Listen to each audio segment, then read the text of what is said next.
Hello everyone, welcome to Polity Simplified series of Gnandeep Academy.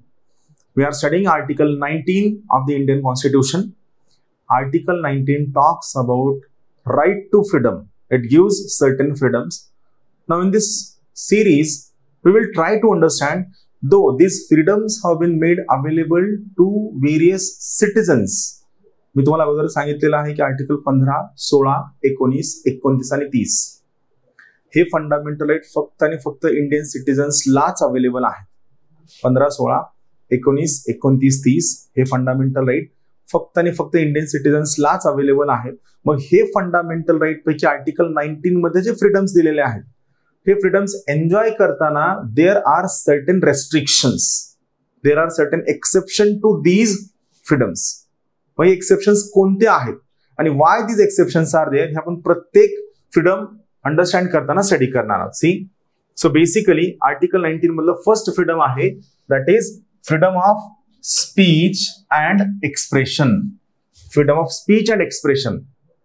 मग हे जे freedom of speech and expression आहे यावरती काय एक्सेप्शन्स आहेत. So let's see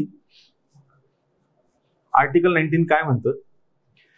nothing in sub clause A. Sub clause A मध्ये काय आहे freedom of speech and expression of clause 1.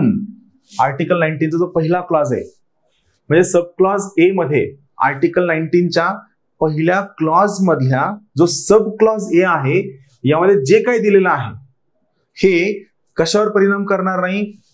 Nothing in sub clause A of clause 1 shall affect the operation of any existing law. म्हणजे सध्या already एखादा कायदा अस्तित्वामध्ये आहे or prevent the state from making any new law.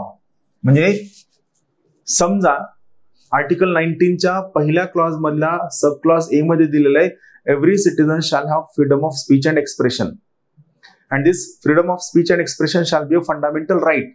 पण इथं हा freedom दिलाय म्हणून जुना एखादा पार्लमेंटरी लॉ किंवा पार्लमेंटला एखादा नवीन लॉ करायचा आहे या लॉ वरती हे freedom of speech and expression बंधन टाकणार नाही. मग हा लॉ कोणत्या एरिया मधला असू शकतो. So this law can be in so far as such law imposes reasonable restrictions on the exercise of the right conferred by said sub clause.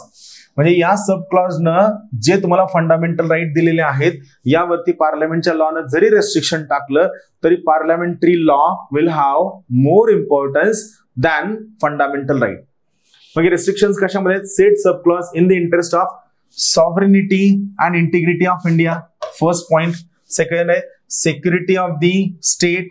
Second exception friendly relations with foreign state. Third part है public order. 4 decency or morality. 5 and in relation to contempt of court. 6 or defamation or incitement to an offense. परत एकदा सांगतो article 19 मधल्या पहिल्या clause मधील जे sub clause A आहे हे sub clause gives freedom of speech and expression which is a fundamental right. पण हा फंडामेंटल राईट आहे यामुळे कोणत्याही सिटीजनच्या हा फंडामेंटल राईट आहे यामुळे जर समजा पार्लमेंटचा एखादा जुना लॉ असेल किंवा पार्लमेंटला एखादा नवीन लॉ करायचा असेल कशासाठी या सगळ्या गोष्टींसाठी जर पार्लमेंटला एखादा लॉ करायचा असेल तर त्या केसमध्ये हा जो पार्लमेंटरी लॉ आहे this parliamentary law will have upper hand over article 19 चा जो पहिला क्लॉज आहे याच्या सब क्लॉज ए वरती जास्त महत्व असेल.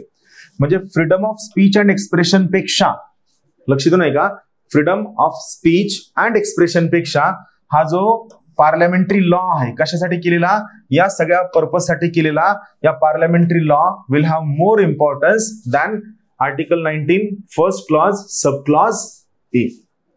In simple term these all are exception to article 19's first sub clause that is freedom of speech and expression. That's it.